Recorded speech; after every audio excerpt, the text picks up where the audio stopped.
नमस्कार दोस्तों, मेरा चैनल कथा भक्ति सागर में आप लोग का स्वागत है।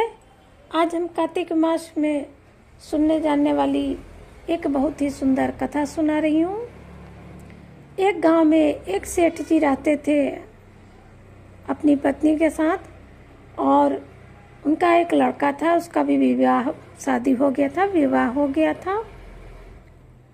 तो जब कार्तिक का महीना शुरू हुआ तो जो सेठानी जी थी, उनके मन में गंगा स्नान करने का विचार आया। उन्होंने अपना पूरा तैयारी करके सेठ जी और सेठानी जी गंगा स्नान को जाने लगे। तब उनकी बहू के मन में बहुत अंदर अंदर मन दुख रहा था, क्योंकि सेठानी जी ने अपनी बहू से गंगा स्नान करने चलने के लिए नहीं पूछा। वो मन ही मन सोच रही थी, मैं कितनी पापिन हूँ जो मुझे ये मेरे भाग्य में भी नहीं है कि मैं जाके गंगा स्नान कर सकूं। मेरी माँ जी तो मुझे पूछ ही नहीं रही है। इधर सेठ सेठानी जी अपना तैयारी करके निकल गए गंगा स्नान को। इधर बहू का मन बहुत दुखी था। जब वहाँ पहुँची सेठानी जी तो अपना गंगा स्नान करने के लिए गंगा जी में उतर गई। जब उतरी तो उनके मन में यही विचार आ रहा था गंगा स्नान करते हुए कि मैंने कहीं अपनी अलमारी खुली तो नहीं छोड़ दी। खुला होगा तो मेरी बहुत सारी गहने ले लेंगी। यही विचार मन में आते आते वो नहा रही थी। तब तक उनके हाथ का अंगूठी जो सोने का था वो गंगा जी में गिर गया। अब तो उनका मन जो था और बेचैन हो गया। वो गंगा स्नान में बिल्कुल ध्यान नहीं दी, पूजा पाठ में बिल्कुल नहीं ध्यान दी, बस यही सब बारे में सोचती रही।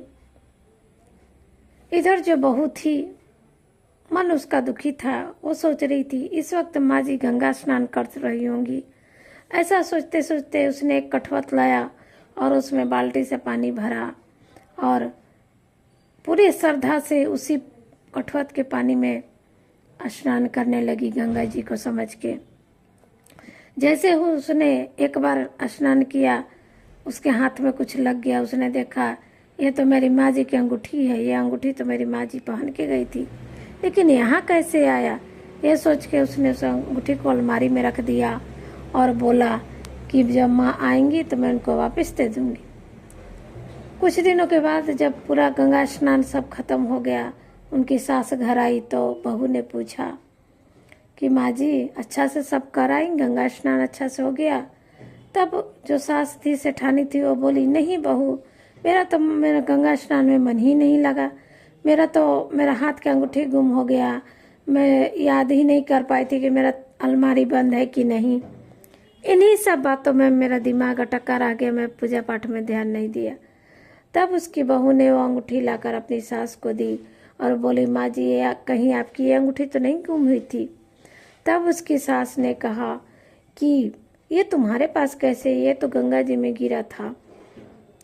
तब उसकी बहू ने अपनी सास से सारे का सुनाया कि माँ जी आप तो चली गई, मुझे गंगा स्नान के लिए नहीं बोली, तो मैं अपना मन में ही यहाँ घर में कठौत में पानी करके गंगा स्नान कर रही थी। उसी बीच यहाँ मुझे लग गया हाथ में, मैंने देखा तो आपकी अंगूठी थी, मैंने इसको अलमारी में रख दिया।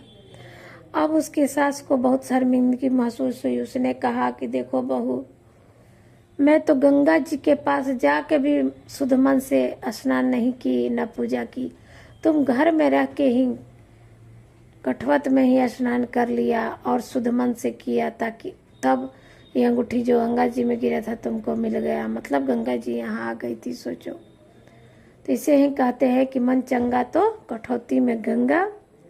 और सास ने कहा कि आज से मैं ऐसी गलती नहीं करूँगी, मैं जब भी पूजा पाठ करूँगी शुद्ध मन से करूँगी। और उसने ऐसा ही किया। तो बाद में उन दोनों को मरने के बाद वैकुंठ की प्राप्ति हुई। तो इस कथा का यही मतलब अर्थ है कि जो भी पूजा पाठ करे वो मन से करे, श्रद्धा से करे।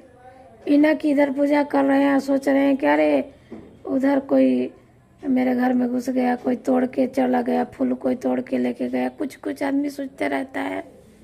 तो इस तरह से नहीं सोचना चाहिए। अगर पूजा करें तो पूजा में ही ध्यान दें, वो सारी बातें बाद में सोच लेंगे। जय हो कार्तिक महाराज की, जय हो। माता की।